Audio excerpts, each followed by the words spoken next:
Well, there's Sophie and Freeway, way over there in the shade. I was walking over to check out, they're replacing the drinking fountain finally. I mean, it's only been like 8 months or more that the drinking fountain, not the main drinking fountain, but the one over here on the side, needed to be replaced. They said they were going to replace the lower fountain, which is the one where you can turn it on and the dogs can drink right out of the fountain. They said that it was lacking a part, and that's why it wasn't working. And they were going to get the part, and that was really a long time ago. And then they took the fountain away, the drinking part of the fountain away, and never came back and fixed it with any part. And so 8 months later, now they've decided they're replacing the drinking fountain completely, even the taller one. So I'm gonna take a look over there, but I just wanted to see if I could catch Sophie and Freeway playing over there in the shade, under the shade of that tree. I'm sorry I'm moving this so much, but I'm a little bit of a distance from them. But yeah, they're having a good time. They're glad to see each other. And this little toot, Rudy, oh, there comes Freeway. Hope he shouldn't be far behind. What are you doing over there, Sophie? Come on over. Come on, Soph. Come on, Sophie. Come get Freeway. Come get him. Sophie. So instead, Freeway and that little toot are chasing each other. That's my little toddler, Rudy. And and Sophie's really good with him. I mean, she kind of growled at him when he first got in the car, but then she remembered him because she'd seen, he'd been with us before. And Freeway was kind of like, oh my God, I want to play with Rudy, but I want to play with Sophie. And there was a bit of growling back and forth, just, warning type stuff, but nothing bad. And now she's over there sitting down in the grass. Come on, Sophie. Come on, girl. Come on over here, Sophie. Come on, honey. Here she comes. Come on, good girl. Yay, here comes Sophie. Yay, good girl. Now she's going to get in the mix. There she goes. There she goes. And there's that cute terrier. Oh, he's 10 months old and he's a pistol. It's like having a toddler in the house. But he is really cute. He's very cute. Hi, Bentley. Bye, Bentley. I don't see, they're sort of all playing, all three of them. But I just wish you guys wouldn't play in the dirt. Come on, let's get out of the dirt. Sophie and Freeway, come on, let's get over here. Come on. Come on, let's go over here. Come on. Let's go over here and check out the supposed replacement of the drinking fountain. They've got it all gated off.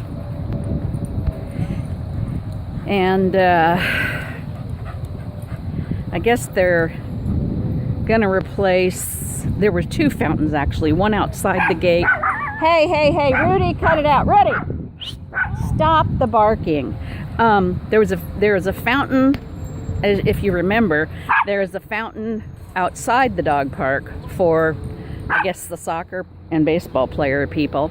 And then, of course, there's a fountain inside the dog park. So I'm assuming they're going to replace both and then re-cordon off our fountain from the soccer people. So anyway, that's kind of what, and who knows how long that'll take. Nothing ever moves fast. So back over here to Sophie and Freeway, and of course Jake is long gone. And I hope, the other thing I forgot to tell you was that Sophie wasn't with me, but I had like 5 dogs with me to take to the dog park yesterday. And when I arrived here just a little before 11, because it was Thursdays is their maintenance day, and there were these weird, printed out signs, like a sign you would print out of your printer, and it said, "Danger, peligro. We have fumigated the field with," and then it has phosphorus something, blah, blah, blah, blah, with something something. It was all a very long chemical name, and I kind of stood there, and I had just gotten the dogs out of the car as I walked up to the gate, and I went, oh my goodness, wait a minute. So I took them into the holding area, not into the park, but the holding area, and then I kept looking at the sign and reading it, and then they had the name of the company that apparently applied the fumigation, but it doesn't say what it was. It didn't say if it was insecticide, for fleas. It didn't say if it was a powder, if it was a spray. It just said park closed, and I thought, okay. But then there were people in the park, and so I'm like, what the heck? And so this guy walks up as I'm standing there, and I go, did you read the sign? And he goes, oh, I didn't even notice it. My dogs are in the park. I'm like, doofus. And I said, well, read it. What do you think it means? And I said, you know what I'm going to do? I said, I'm going to call the number down here for the company that supposedly did the application. And he goes, well, I'm going to Google that chemical stuff, the chemical compound that they list there. I said, good. And so I got the office manager on the phone, and I basically said to her, I'm responsible for 6 dogs here, and if there's poison or something in this park, I don't want, I'm not taking the dogs in there. Anyway, long story short, I finally got a call back. I left here because once the guy found what the chemical compound was, he said, it's poison. And it's deadly, and it can kill, and and he was reading up on all this other stuff about it, and I said, well, then we're not staying here. And so the dogs, Rudy and Mo and Freeway were like barking their heads off in the holding area, driving everyone crazy. So anyway, I hustled them back in the car, and I drove out to El Dorado. And then eventually the office manager of the chemical company, or the company that did the fumigation, had the lead guy call me back. And at first he was a little,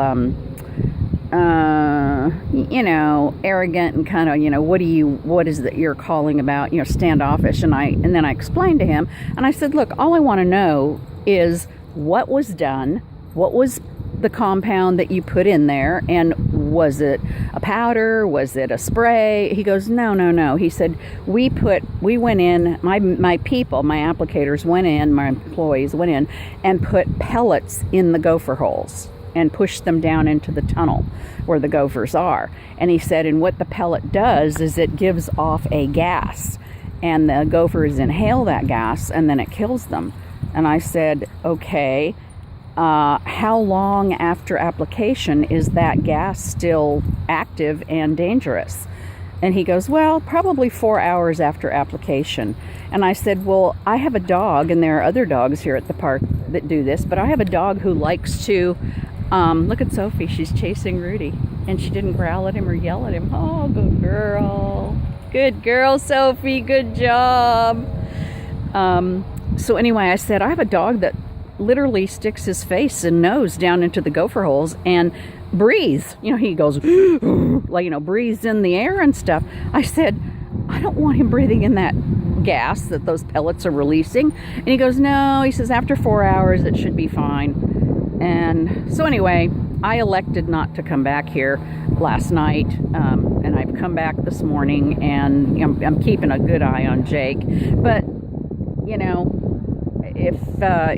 if that's what they said, if that's what the guy that owns the company told me, and he answered a lot of other questions for me too, and he said that's the process they use in all the different parks and fields where they have gophers and stuff. And so I felt better, and I said, the only thing that whoever orchestrated this could have done better is kind of put a sign up prior, like at the beginning of the week, and said, we will be fumigating the park on Thursday by, and say more, hey, Freeway, get off that little dog. Off. I'm going to jab you in the shoulder. Don't do it. Could have put a better communication to tell people about it instead of the day of, put this sign on the gate saying danger. Danger for what? And it wasn't really detailed either, or detailed enough in my opinion. So anyway, that was a very frustrating thing yesterday. And it, again, vendors, contractors, whatever, they just, communication, people, communication.